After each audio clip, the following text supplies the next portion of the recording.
Hi folks, Rick Berube here, Facebook Live with Rochelle Vannoy here at the St. Rose office.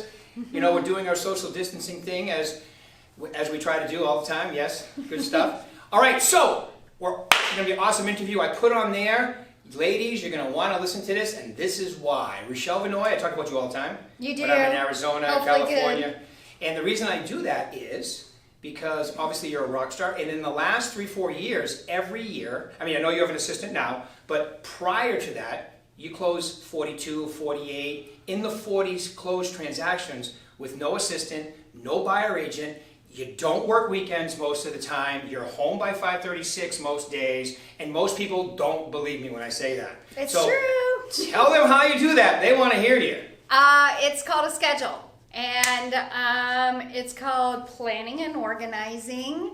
So my day starts at 5:30, and I would get up, get ready for work, get the kids ready, you know, and we do lunches the night before so that they don't have to do them in the morning. You know, lots of things to help with organization at that point when they were younger. And then I would be in the office by 7 o'clock. When my kids were wee little and school didn't start till 8:30. Wee little. Wee little lads. Now they're this big. Yeah, I've seen pictures. Both of them are taller than you guys. They're both, yes, much taller than me. But we're not going to talk about that. No, not But at that point, then I would do a little bit at home, take the kids to school, and then I would pick back up at 9 o'clock when I got back in the office. So my morning is prospecting, whether that is on the phones, whether that's door knocking, which of course we're not doing at this moment. Right. Whether that is calling past clients or actually doing things like that. I also, you know, door knocked a lot in the afternoons, but we had a system. I do come from, I mean, I'm still married, still have a husband. I don't know why he puts up with me, but whatever. But he would pick the kids up. So we had a system. You know, you've got to set out parameters, get it straight with your spouse or whoever's helping you with the kids, and then that way you'll know when your free time is, your prime time to get stuff done. And it's amazing what you can get done when you know you only have a limited time. It's just like when you're going on vacation. It's amazing how much stuff you pack into that week, and it all gets done before you fly on the plane. So Speaking of that, when's your next vacation? Right? Nobody knows. I don't know. You know, I am thinking of booking something, so we shall see. I've had to change mine twice now. But anyway, that's besides the point. I mean, there are worse problems to have, right? There are worse problems. So you covered a lot of great stuff there. Time block schedule, and by the way, you heard Dan, you heard Alberto, you've heard Billy, you've heard Avi, all the top producers say all that. Great guys, but I'm the blocks. only girl. Did you notice that? That's right.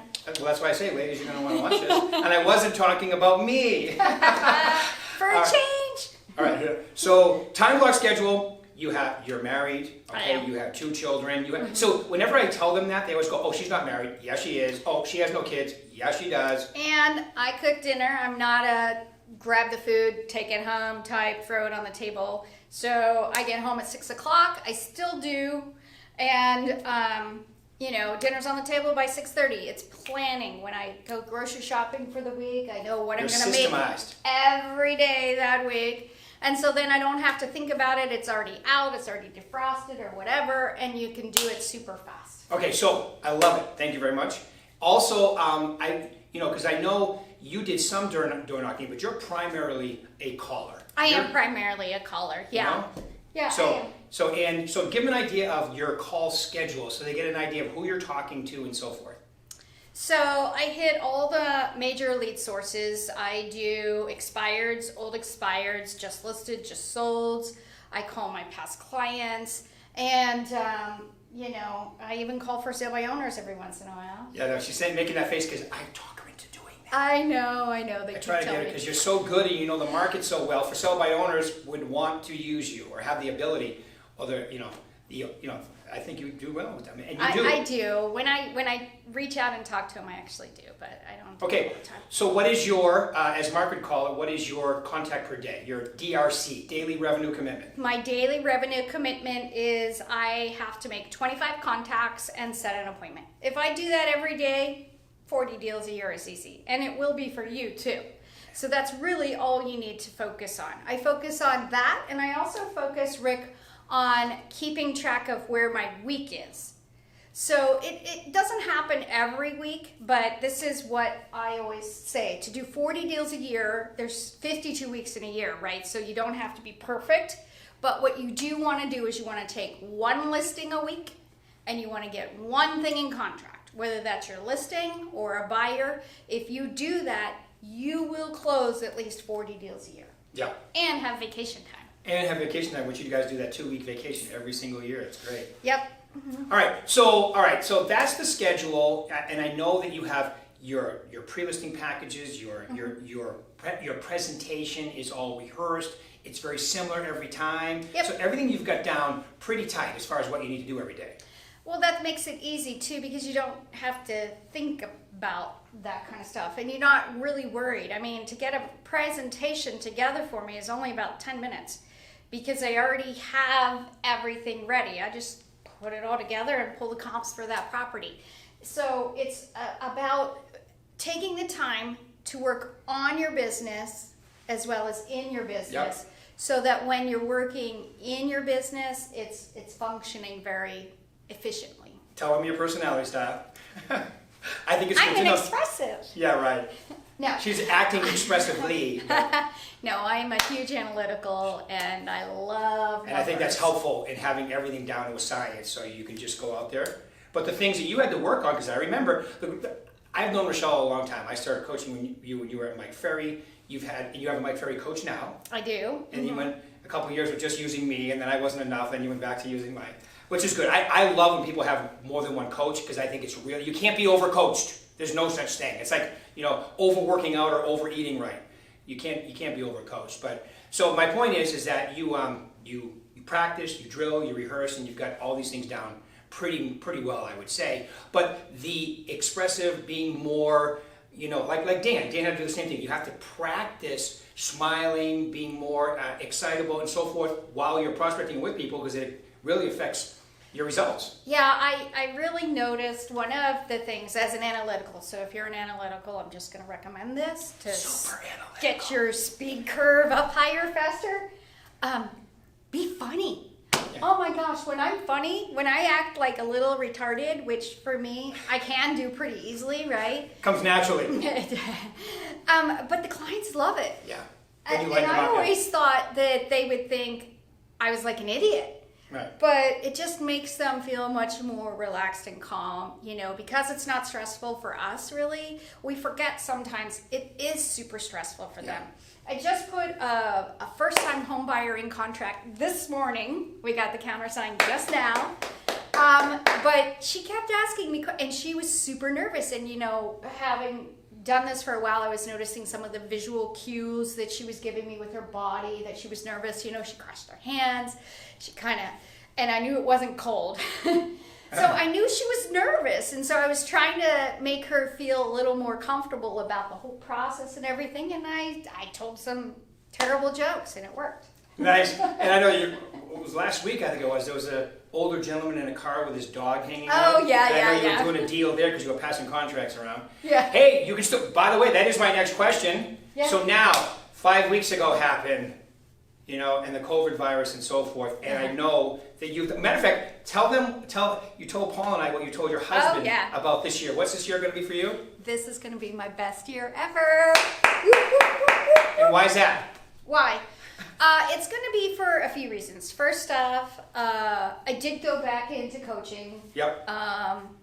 I hired an assistant to do all the stuff that I don't like to do.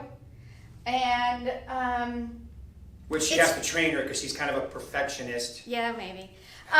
But it's making me more relaxed and not feel stressed and burned out and stuff like that. And so I know I'm going to do at least 50. I'm probably going to do closer to 60 this year. That's your goal too, right? 60 deals, right. Well, and with all the systems and stuff that you have, if you've got her up to speed relatively quick, that's definitely... Yeah, I mean, contracts are easy, and I still do a lot of that. Like, I write my offers, I pull my comps and things like that. There's some things I'm a little OCD about. But I'm getting her doing all the other social media stuff and just, kind of stuff that isn't my forte. But once you implement that into your business, see, the whole idea is you're creating this wave, and if you can get more reciprocal benefit from the wave you're already making, then it's a huge thing, and that's going to be huge for you. I can see it coming. Yeah. But so since this has started, give us a couple examples of. I know you're doing transactions because I hear about it. I am. Give them a couple examples so they can hear. So let's see. So in the last 5 weeks, I've taken. I don't know if it's 4 or 5. I think 5 listings. I've taken one a week. Is a good clip. Yeah. And I've gotten 3 buyers in contract. Every escrow that I had in contract is closing. Had one closed yesterday, another one's closing today, another one tomorrow. I've got another one at the end of the month. So I kept the deals in escrow because when I put a client in contract, whether it be on my listing or whether it be my buyer, I talk to the lender and I talk with the agent, and I try to make it so that we're working together. We're supposed to be working together, not Right. being adversaries. So if you are communicating and doing what's best for your client, you're gonna get it closed. Yeah, and like your first time buyer that you put together this morning. Give us, why is she buying right now? She is buying right now because she's renting. So she's buying price point $350,000 is what she was approved up to, and she realizes with the interest rates where they are, her payment on her house is less than her rent. The same thing with my guy that's closing today, old guy. He's in his late 70s, and he hasn't owned in a long time. And he is a VA, and I told him, you need to take advantage of this. He has not great credit, and he actually got locked at 3.75. Nice. On a 30-year fixed. Yeah. And I'm so excited for him because he's saving almost $200 a month from what he's paying. And he owns, and he's got tax benefits. And he owns. Las Vegas, and I tell the agents in my coaching, Las Vegas and Phoenix are 2 areas in the country where you can own for less than renting. Not California. Not California, yeah. But I'm telling you, it's getting close in Phoenix, and it's going to be in a couple of years. You won't be able to do that here either. So it's a great. So you've got people are buying because it makes sense, and they're selling because it does make sense. sense. So if you're thinking about buying, get off the fence, take advantage of this. The sky is not falling, Henrietta, and let's just make the best of this situation for you. Cool. Any questions there, Paul? No, people are just making comments. Okay, great. Well, thank you very much for your time this morning. It's been completely awesome. Talk to you guys soon. Thank you very much. Bye.